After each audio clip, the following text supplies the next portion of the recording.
দক্ষিণ এশিয়ায় যুদ্ধের দামামা। পাকিস্তানের অপারেশন গাজাবালিলে হাকে লণ্ডভণ্ড আফগানিস্তান।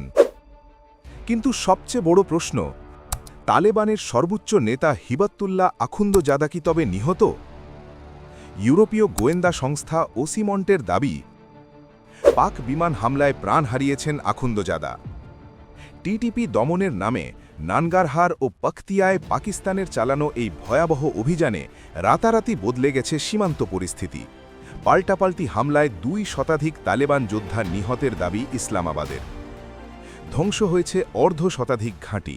বিপরীতে তালেবান যোদ্ধারাও শুরু করেছে প্রবল প্রতিরোধ, দাবি করছে পাক সেনা অপহরণের।